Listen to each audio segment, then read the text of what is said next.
வெண்முரசு. குருதிச்சாரல் 76. வாசிப்பது சந்தீப். இளைய யாதவர் தணிந்த குரலில் கௌதம முனிவரின் நற்சொற்களைக் கேட்கும் பேறு பெற்றேன். இந்நாளும் இங்குள்ள ஒவ்வொரு எண்ணங்களும் என்றும் என் நெஞ்சில் நிலை கொள்வதாக என்றார். ஆனால் தங்கள் சொற்களை எதிர்கொண்டாக வேண்டிய நிலையில் உள்ளேன். நான் சாந்தீபனி குறுநிலையின் வழித்தோன்றல் என்பதனால், என் கொள்கை தங்களுடையதை மறிக்கிறது என்பதனால், அனைத்தையும் விட மேலாக தாங்கள் தங்கள் சொற்களை இங்கே வகுத்துரைத்தமையால், அவை கருத்துக்கள் என உருக்கொண்டமையாலேயே தாங்களே கூறியபடி மறுப்பையும் மாற்றையும் கொண்டவையாகின்றன. மெல்லிய குரலில் அவர் பேசியமையால் அனைவரும் ஆழ்ந்த அமைதி கொண்டால் மட்டுமே செவி கொள்ள முடியும் என்ற நிலை உருவானது. அதுவரை கொந்தளித்த உணர்வுகளுக்கும் ஒன்றோடொன்று மோதி அலையெதிரலை கொண்ட குரல்களுக்கும் மாற்று என அவருடைய சொற்கள் ஒலித்தமையாலேயே அவை மேலும் அழுத்தம் கொண்டன. அத்துடன் அந்த மென்குரலால் அவர்மேல் ஏவப்பட்ட வசைகளையும் இளக்காரத்தையும் காணாதவர் என கடந்து சென்றுவிட்டார் என சுப்ரியை உணர்ந்தாள். அந்தணரே, முனிவரே, அறிவு என்று ஒன்று இங்கு இருப்பதனாலேயே அறியப்படலாகும் என அது தன்னை அறிவிக்கிறது என்றே பொருள். அறியப்பட்டது என்பதற்கு அறிவென்று இங்கு எஞ்சுவதே சான்று என்று இளைய யாதவர் தொடர்ந்தார். அறிய முடியாது என்று சொல்லி ஓர் அறிவுச் சொல்லாடல் நிகழவியலாது. ஒன்று சேர்ந்த சொல்லாடுக, உங்கள் கூட்டு வலுவுற்றதாகுகு என ரிக்வேதம் அறைகூவுவது நம் அனைவருக்குமாகவே. அறிய ஒண்ணாமையே எஞ்சும் என்றால் வேள்விக்கு முன் சொல்லவை சூழ வேண்டும் என்று தொல்முனிவர் வகுத்திருக்க மாட்டார்கள்.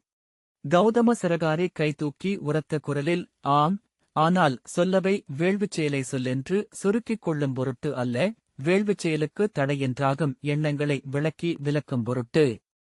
வேதச் சொல்லை ஐயமரத்தீட்டிக் கொள்ளும் பொருட்டு. தெய்வங்களின் பெருமையை நாம் அறிவோமென்றாலும் சொல்லெடுத்து ஏத்துவதைப் போல என்றார். அவ்வாறென்றால் தந்தரப்பு மட்டுமே ஒலிக்க வேண்டும். மறுதரப்புக்கு இடம் கொடுப்பது ஏன் வகுக்கப்பட்டுள்ளது என்றார் இளைய யாதவர். யாதவரே, தன் தரப்பை வலுப்படுத்துவது மறுதரப்பே. வேத மறுப்பும் வேள்விகள் மேல் ஐயமும் ஒலிக்கும் சூழலில் இருந்து இங்கு வருகிறார்கள் வைதிகர். இச்சொல்லவை ஒரு நீராட்டு. உடலழுக்கை என உள்ளத்து மாசையும் கழுவி அவையமர்வதற்கானது என்று கௌதம ஏகதர் சொன்னார். குந்ததந்தர் நகைத்து, இந்த அவையில் உங்கள் சொல்லுக்கு என்ன இடம் என்று கௌதமர் வகுத்துவிட்டார். யாதவரே, நீங்கள் தொடரலாம் என்றார். இளைய யாதவர் புன்னகைத்து, நன்று, எவ்வாறென்றாலும் என் சொல் இங்கு எழ வாய்ப்பளித்தமைக்கு உவகை கொள்கிறேன் என்றார். அந்தணரே, அளவை நெறியின் எதிர்ச்சொல் என வேத முடிப்பின்மேல் இங்கு வைக்கப்பட்டவற்றில் முதன்மையானது அது சொல்லை கருத்து என குறுக்கிக் கொள்கிறது என்பதும் செயலை எண்ணமென்று வகுத்துக் கொள்கிறது என்பதும்தான் என்றார். ஆம், அதுவே அதன் பிழை தொடங்குமிடம். அக்குறுக்கலை நிகழ்த்தும் ஆணவமே இரண்டாவது பெரும்பிழை என்றார் கௌதம சிரகாரே.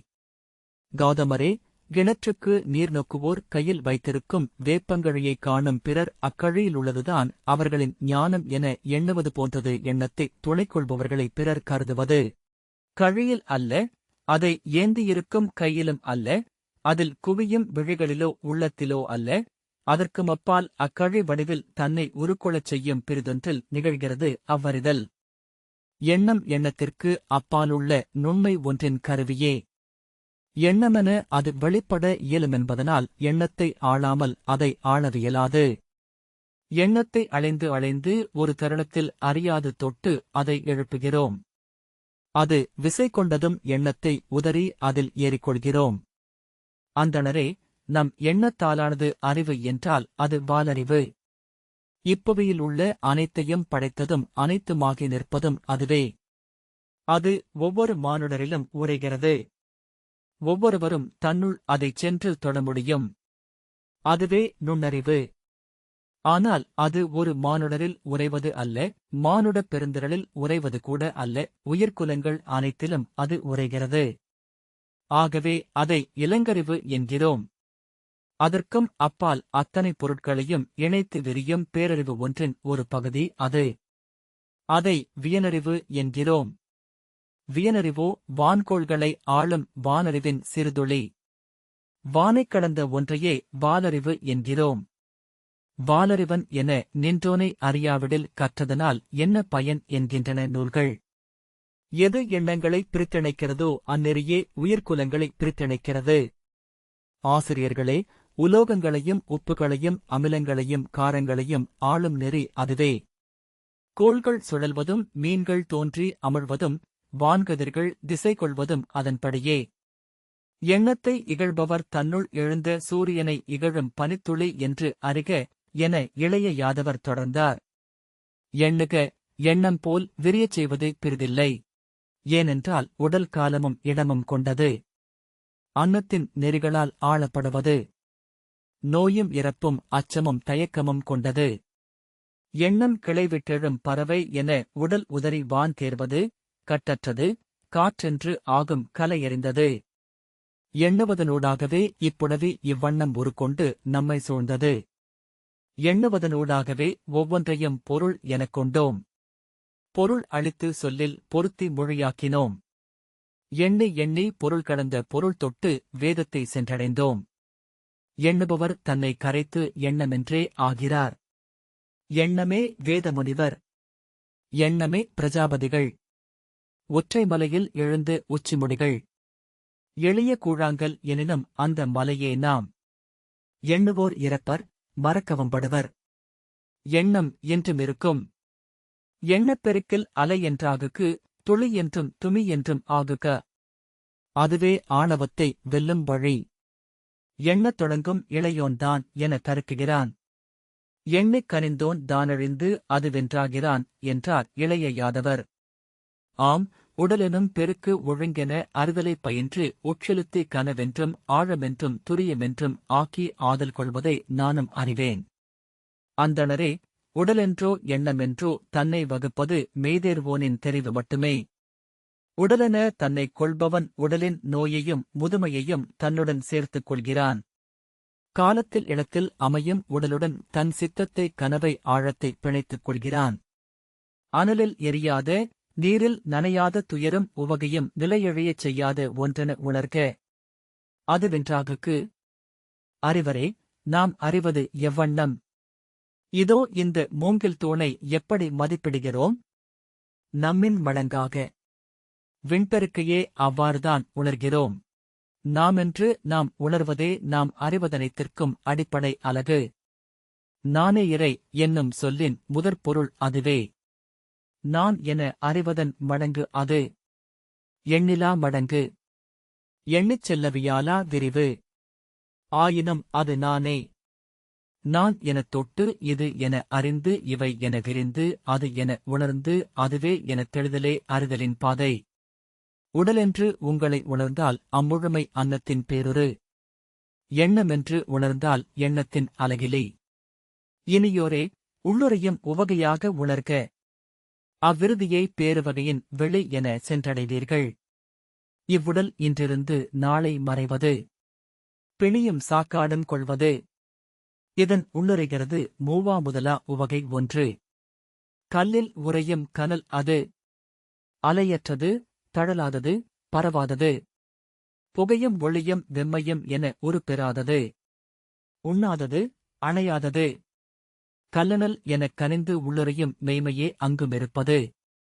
ஏனென்றால் தொடங்கும் புள்ளியிலேயே எப்போதும் முடிவும் இருக்கும் என்பது புடவியின் நெறிகளில் ஒன்று.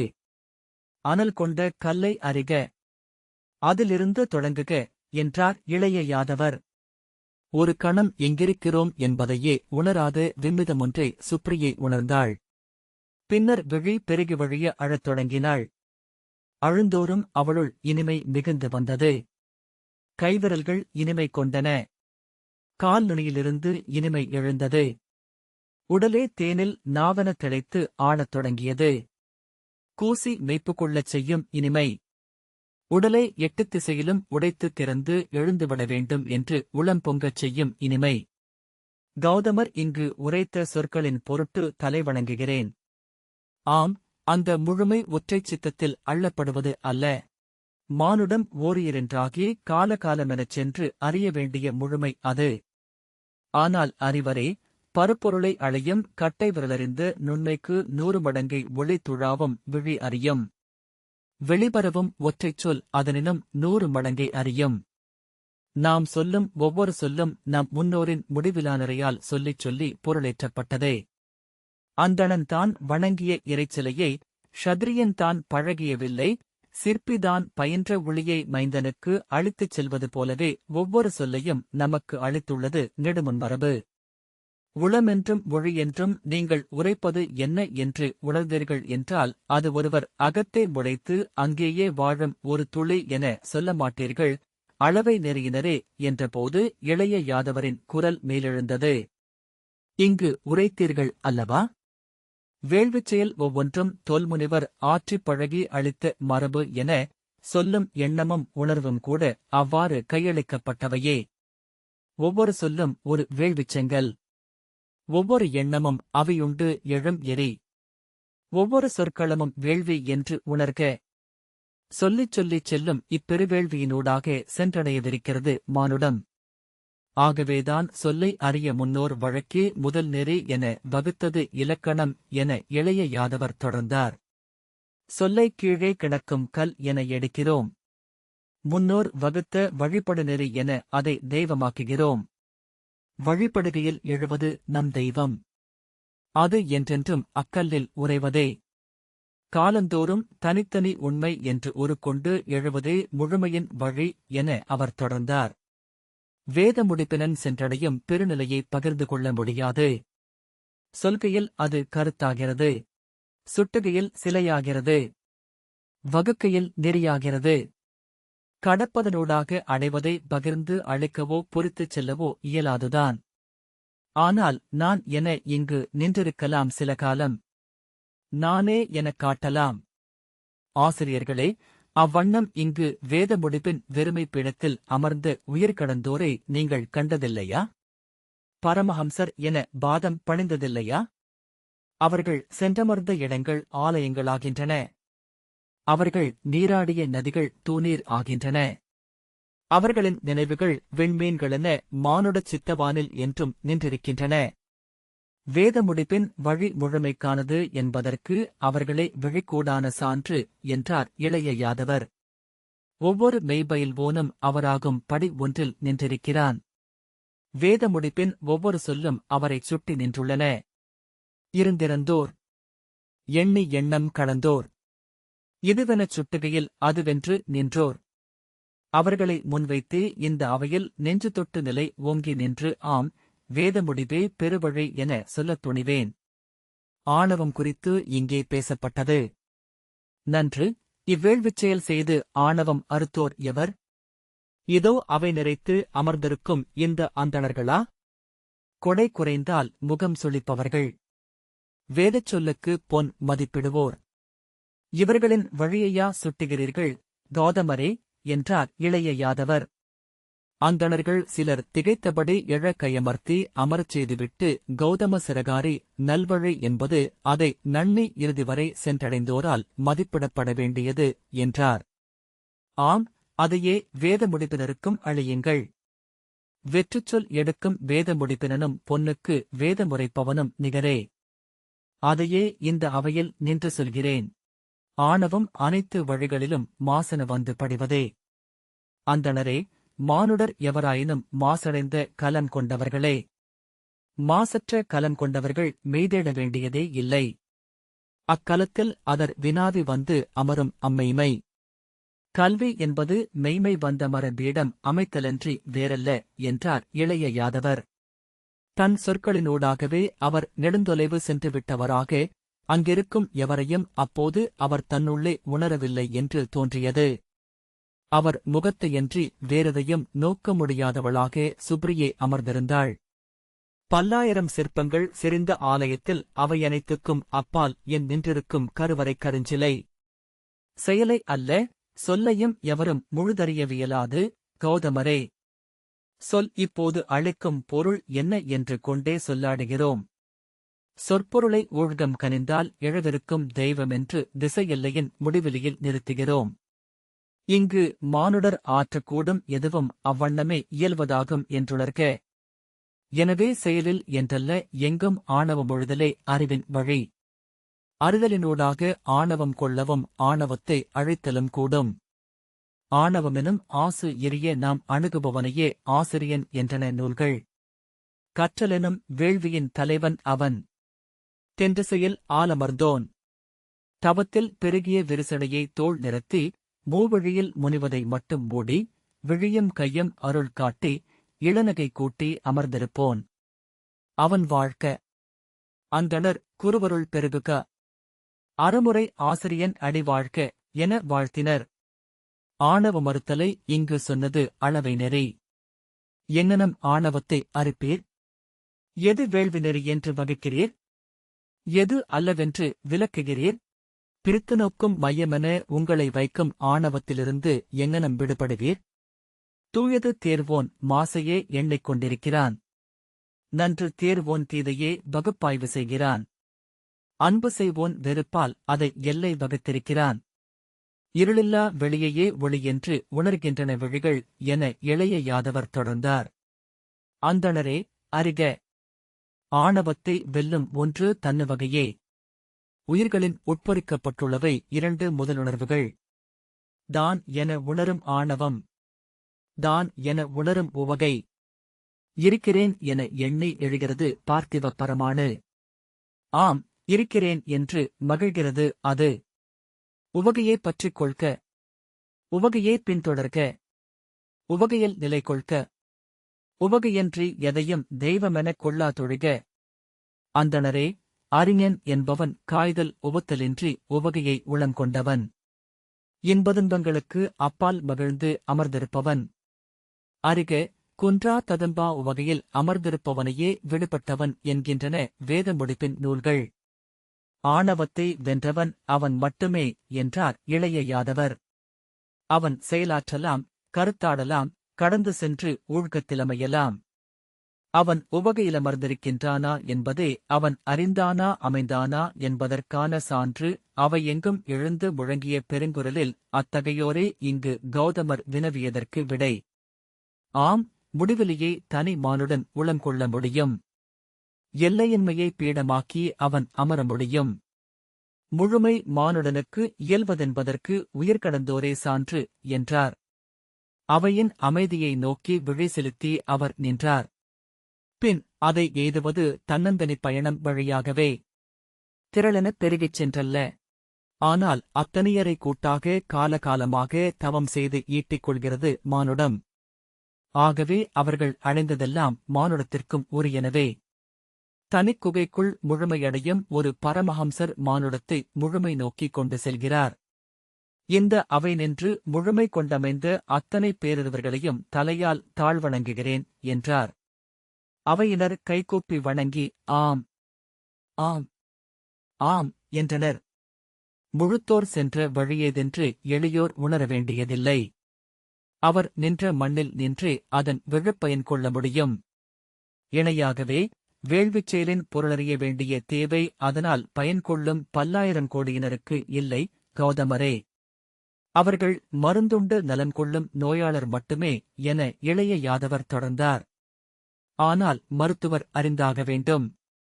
நாள்தொறும் மாறும் சூழலுக்கேற்ப மருந்தின் அளவும் கலப்பும் உடன்கொள்ளும் நோன்பும் மாறியாக வேண்டும். அதையுணர்ந்து அளிக்கும் நல்மருத்துவர் இல்லாமல் மருந்துண்பது நஞ்சுண்பதென்றே ஆகிவிடக்கூடும். நான் நோயாளரை நோக்கவில்லை, மருத்துவரிடமே உசாவ வந்துள்ளேன். அந்தணரே, நோய் தீர்க்கும் மருத்துவனே ஆசிரியன், வேள்வித் தலைவன் அவன் என்றார் இளைய யாதவர். கற்றலோ வேட்டலோ மானுடனின் இயல்பென்று ஒன்றுண்டு. நிலத்தெழுந்து நீரென பரவுவது அவன் உள்ளம். நிலையற்ற சிட்டு. தாவும் குரங்கு. நுனிமேயும் கன்று. அயல்பச்சை தேடும் புரவி. எனவேதான் அனைத்திற்கும் இலக்கென்றும் மையமென்றும் ஒன்று அமைந்தாக வேண்டும் என்கின்றனர் நூலோர். நோய் நாடி நோய் முதல் நாடி மருந்தும் அறிந்தவனே மருத்துவன். கல்வியின் இலக்கும் வழியும் அறிந்தவனே ஆசிரியன். வேள்வித் தலைவர் அறிந்திருக்க வேண்டும் வேள்வியின் மையமென்ன, இலக்கென்ன என்று. வேள்வியின் வழியை அவர் வகுக்க அதுவே அடிப்படையாக வேண்டும். வேதங்கள் சொல்லிச் சென்றடைந்து உச்சமென்பது வேத முடிவு. வேதம் பயிலும் முனிவர் சென்றடையும் முழுமை. வேள்வியின் மையமும் இலக்கும் அதுவே. அங்கிருந்து கொண்டு அவர்கள் வேதக்கூறுகளின் துணை வேதங்களின் இறுதி முனைவரை சென்று சொல் ஆள வேண்டும்.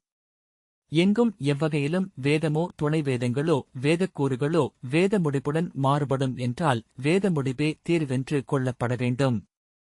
கங்கை அடுமனையில் கழனியில் அன்னம் ஆகலாம். கலங்களை ஏந்திச் செல்லும் கருவியாகலாம். ஆனால் கங்கை என ஒரு கைப்பிடி அள்ளி வேள்விக்கு கொண்டு வருகையில் நாம் அதில் உளம் கொண்டு உணர்வது ஆமுகத்தின் தூய்மையையே. அந்தணரே, ஒவ்வொரு வேதச்சொல் உரைக்கப்படுவதும் ஒவ்வொரு துளினை அவியிடப்படுவதும் வேத முழுமையென எழும் ஒன்றின் பொருட்டே. அந்த மெய்மையையே அத்தனை சொற்களும் உணர்த்துகின்றன. அத்தனை செயல்களும் காட்டுகின்றன. அதுவென்றாகி அமர்ந்திருப்பவர்களையே அந்தணர் என்கிறோம். பிரம்ம வடிவு கொள்கையிலேயே பிராமணன். அது எழாத வேள்வியில் அன்னம் அன்னமென்றே என்றும், அனல் அனலென்றும் சொல் சொல் மட்டுமே என்றும் இருக்கும். அந்தணன் மானுடன் என்றே அமைவான். அது வேள்வியல்ல, வெறுஞ்செயல். உண்பது வெறுஞ்செயல். புணர்வதும் அவ்வாறே. பிரம்மகொடை என ஆற்றப்படுகையிலேயே செயல் வேள்வி என்றாகிறது. இது வேள்வி இது அல்ல என்று களைந்து கடந்து வந்தே ஒவ்வொரு வேள்வியையும் உருக்கூட்டுகிறீர்கள். எது ஒக்கும் எவை ஒவ்வா என்று எவ்வாறு முடிவு செய்கிறீர்கள்? எது சொல்லப்பட்டது எது செய்யப்பட்டது என்று மட்டுமே உசாவுகிறீர்கள்.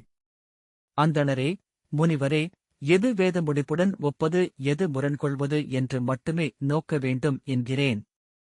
ஆசிரியர் அளித்த மருந்தை அவ்வண்ணமே அளிக்கும் மருத்துவன் கொலைஞனாகக் கூடும். வேதியரே, ஊழ்க்கத்திலமைந்து நோயை அறிக என்கிறேன். 100 ஆண்டுகள் 1000 ஆண்டுகள் இங்கு வேள்விகள் நிகழ்ந்து கொண்டிருக்கின்றன என்றும் அவ்வாறே அவை இங்கு நிகழும். ஆனால் அறியா மைந்தன் அலைகளை மாறா நிகழ்வு என்று காண்பது போல் ஆகலாகாது நம் பார்வை. ஓர் அலை பிறிதொருமுறை எழுவதில்லை. காற்றும் வானும் சமைக்கின்றன அலைகளின் வடிவங்களையும் விசையையும். படைப்புப் பெருக்கில் ஒன்று மீள நிகழ்வதென்று ஒருபோதும் இல்லை என்று உணர்க. எது வேள்வி என்று வேத முடிவு உரைக்கட்டும். வேத முடிப்பிலமர்ந்து வேள்வித் தலைவர் இங்கு அதை சொல்லட்டும் என்று இரு கைகளையும் விரித்து அமூர்த்தரை நோக்கி இளைய யாதவர் சொன்னார். அந்தணரே, நீங்கள் அறிந்த வேதம் சொல்வதென்ன? அதன் ஒவ்வொரு சொல்லும் காடரங்கும் விதை என அறியாதவரா நீங்கள்? வேதமே உலகாகுக என்று ஆணையிடுகிறது வேதம். செயலனைத்தும் வேள்வியாகுக என அறிவுறுத்துகிறது. உலகேயொரு குடி என்பதே அது அழைக்கும் ஊழ்கனும் சொல். வேதம் கட்டுண்டு கரந்தளிக்கும் தொழுவ பசு அல்ல, கால்களும் கண்களும் திறந்த வேள்விப்பறை. அது வெல்வதற்கு விரிந்துள்ளது இப்புடவே. அன்னையின் ஆணை மைந்தரை என நம்மை ஆள்கிறது வேதம் கொண்டுள்ள அவ்விழைவு. அதைத் தள்ளி புறம் காட்டி இங்கு அமர்ந்திருப்போமா நாம்? சைந்தவத்தில் பிறந்தது நால்வேதம். காங்கேயத்தில் பொலிந்தது. இதுவே வேள்வி செழித்த நாற்றடி. இங்கிருந்து எழுந்து உலகாக வேண்டும் மூத்த முழுச்சொல். இதை இங்கேயே கட்டிப் போடுவது எது? இதன் கைகளிலும் கால்களிலும் கவ்விப்பற்றி நிறுத்தியிருப்பவர் எவர்? வேதம் காக்க அமைந்தது க்ஷத்திரிய பெருங்குடி. 1000 ஆண்டிலும் தங்கள் கடமையைச் செய்து வேதம் புரந்தனர் அவர்கள். இன்று தங்கள் கடமையை உரிமையென மயங்கியிருக்கிறார்கள். வளர்ந்த பின்னரும் மகளை மடியிலிருந்து இறக்காத தந்தையரைப் போல தங்கள் நிலத்தில் வேதத்தை அணைகட்ட முயல்கிறார்கள். தங்களுக்குரியதென்று அறைகூவுகிறார்கள். அறிக, உங்கள் நாட்டில் நுழைவதனால் நதி உங்களுடையதாவதில்லை. அது உங்கள் குளங்களை நிறைத்துவிட்டு கடந்து செல்லும். படித்துறைகளே உங்களுடையவை. அங்கே மலரிடுங்கள், வழிபடுங்கள். அணை கட்ட நினைத்தால் பெருகி உங்கள் ஊர்களை மூழ்கடிக்கும். உங்கள் இல்லங்களை அள்ளி எடுத்து தன் திசையை நாடும். க்ஷத்திரியரே, வேதம் மேலும் மேலும் தன் காவலரை கண்டடையும். அவர்களின் வாள்கள் வேலியிட விரிந்து விரிந்து நிலந்தழுவிப் பெருகும். உங்கள் போர் வரவிருக்கும் வேதக்காவலரிடம் என்றால் வேதத்தையே நீங்கள் எதிர்க்கிறீர்கள் என்றே பொருள். வேதத்தைக் காப்பதற்காக அல்ல, அடிமை கொள்ளவே இங்கு வேள்வி முகம் கொண்டு அமர்ந்திருக்கிறீர்கள். வேதத்தின் பொருட்டு உங்களை அழிப்பதற்காக அல்ல, வேதத்தை அள்ளி களஞ்சியம் நிரப்பவே படைக்கலம் கொண்டிருக்கிறீர்கள். ஒரு கணம் அவை அமைதியாக இருந்தது. சினத்துடன் ருக்மி எழுந்து கை நீட்டி, இது க்ஷத்ரிய வெறுப்பு. குலமிலியின் கீழ்மைச் சொல் என்று கூவியதும் க்ஷத்ரியர்கள் கூச்சலிட்டபடி எழுந்தனர். கைகளை நீட்டியபடி, அமர்க. அவை எழுந்த சூத்திரன் சொல் இது. அமர்க அவன். இக்கணமே அவை நீங்குக. கீழ்மை. இழுசொல் என கூச்சலிட்டனர். கௌதம சிரகாரி, அமைதி அமைதி என்று கூவ அவருடைய மெல்லிய குரல் எழவேயில்லை. காசியப கிருசர் கைகளை வீசியபடி நாற்புறமும் நோக்கி, அமர்க அமர்க என்று கூவினார். அமூர்த்தர் கண்காட்ட உக்ரர் பெருஞ்சங்கத்தை முழக்கினார். அதர்வத்தின் ஒலி அவர்களை திகைக்கச் செய்தது. அவை மெல்ல அடங்கியது. அதுவரை கைகளைக் கட்டியபடி புன்னகையுடன் இளைய யாதவர் நின்றிருந்தார். அவர் விழிகள் ஒவ்வொரு முகத்தையும் தொட்டுத் தொட்டுச் சென்றன. கர்ணன் விழிகள் நிலம் தொட்டு ஊன்றியிருக்க கைகளை தொங்கவிட்டு தலை தாழ்த்தி நின்றிருந்தான். காசியப கிருசர் சொல் எழுக யாதவரே என்றார். இளைய யாதவர், வணங்குகிறேன் ஆசிரியரே. அவையில் நான் எழுப்பும் இச்சொல் இன்றுள்ள எச்செவிகளுக்காகவும் அல்ல, என்றுமுள்ள உள்ளங்களுக்காக. ஏனென்றால் இந்த பூசல் என்றுமிருக்கும். இது மெய்மைக்கும் அதை தன் உலகியல் படைக்கலமாக கொள்ள விரும்புபவர்களுக்கும் இடையே நிகழ்வது. பிறப்புரிமைக்கும் வெல்லுமுரிமைக்கும் நடுவே எழுவது. நின்றிருப்பவர்களுக்கும் செல்பவர்களுக்கும் ஊடே ஓங்குவது என்றார். சிதறிப் பரவது மானுட உள்ளம். அது இயற்றும் செயல்களனைத்தும் தங்கள் எல்லைகள் தோறும் முட்டி விரிவதே வழக்கம். ஒவ்வொன்றும் வடிவிழந்து மையமழுந்து கொண்டே இருப்பதையே நாம் சூழவும் காண்கிறோம். அதை தொகுக்கும் வழிகளென இரண்டை முன்னோர் கொண்டனர். எல்லை கட்டி வகுத்து அமைத்தல் ஒன்று. மையம் அமைத்து சுட்டிச் செல்லுதல் பிறிதொன்று. இரண்டு வழிகளும் தேவையானவையே. வடிவத்தை நிலைநிறுத்துவது முதல் வழி. விசை குன்றாமலிருக்கச் செய்வது இரண்டாவது வழி. அளவை நெறியின் வழி எல்லை வகுத்தமைவது. வேத முடிப்பினரோ மையத்தில் எழுந்து விசை நாடுபவர்கள். அந்தணரே, சென்ற 1000 ஆண்டுகளில் வேதச்சொல் ஒவ்வொன்றும் இங்குள்ள சொல்வளர்காடுகளில் பெருகி வளர்ந்து வியனுரு கொண்டன. நாற்றடியில் பயிர் செழித்த காலம் அது. அதன் காவலர் என 56 க்ஷத்ரியர் அமைந்தனர். அன்று எல்லை வகுத்து இதன் வடிவு காத்து அளவை நெறி தன் பணியை சிறப்புறவே நிகழ்த்தியது. இன்று பாரத வருஷம் முழுது நீர்மேவிய விளைநிலமென காத்துக் கிடக்கிறது. இங்கிருந்து எழுந்து பரவ வேண்டும் வேதம். இதற்குரியது அதன் மையத்தை வகுத்து முன்னெடுத்துச் செல்லும் வேத முடிப்பின் விசையே. வடிவு மாறாமையை இன்று கைக்கொண்டால் அதை தேங்கி நிற்கச் செய்தவர்களாவோம். பயிர்காவலர் சிறைக்காவலர்களென மாறுவார்கள். அவர்களிடம் வேதத்தை சிறையிட வேண்டாம் என கோரவில்லை நான். அம்முயற்சியில் குடியும் குலமும் உடைந்தழிய பெயரொன்றே எஞ்சும் தீயோள் கொள்ள வேண்டாம் என்றுதான் மன்றாடுகிறேன். வேதத்தை பேணும் பொறுப்பு அவர்களுக்கு அளிக்கப்பட்டதே அவர்களால் வேதம் நலம் பெற வேண்டும் என்பதனால் அல்ல, வேதத்தால் அவர்கள் நலம் பெற வேண்டும் என்பதனால்தான். இன்று அவர்கள் கொண்டுள்ள நாடும் செல்வமும் புகழும் வேதத்தின் கொடையே. அதன் பொருட்டேனும் வேதம் பெருக அவர்கள் எழ வேண்டும். வாளேந்தி நின்றவர்கள் வேதத்தேராளிகள் என்றாகுக. அதுவே அவர்களை மேலும் பெருமை கொள்ளச் செய்யும். பாரத வருஷமெங்கும் வேதம் செல்லும். உலக நிலங்களை நனைத்து செழிப்புறச் செய்யும். நதி தன் கரையில் மரம் செறிந்து கரையென்றாக செய்வது போல் வேதமே தன் காவலர் நிறையை உருவாக்கும். அவ்வாறு எழுந்து வரும் புதிய குடியினரை எதிர்த்து நிற்க இன்று இங்கிருக்கும் க்ஷத்ரியர்களால் முடியாது. கண்ணெதிரே எழுந்து நின்றிருக்கும் படை சிறிதென்று உங்களுக்கு தோன்றலாம். க்ஷத்ரியரே, அதை ஏந்தியிருப்பது வேதமென்று உணர்க. அதை வெல்ல ஒருபோதும் உங்களால் இயலாது. அதை உணர்ந்து கொள்ள க்ஷத்ரியர்களால் முடியாது என்றால் மெய்யுரைக்கும் முனிவர், நெறிநிற்கும் அந்தணர் வழிகாட்டுக. உங்கள் கோரிக்கையை முற்று செய்க யாதவரே என்றார் அமூர்த்தர். வேதம் காக்கும் வில்லுடன் எழுந்து நின்றிருக்கும் அங்கநாட்டரசர் அவ்வண்ணம் இங்கு எழவிருக்கும் 10,000 புதிய க்ஷத்ரியர்களின் முதல் வடிவம். அவர் அவையமர வேண்டும். வேள்விச் செயல் முடிக்க வேண்டும். அது பாரத வருஷத்திற்கே இப்பெருவேள்வி நிலை அளிக்கும் செய்தியாக அமைய வேண்டும் என்றார் இளைய யாதவர். இந்த வாசிப்பை கேட்டதற்கு நன்றி.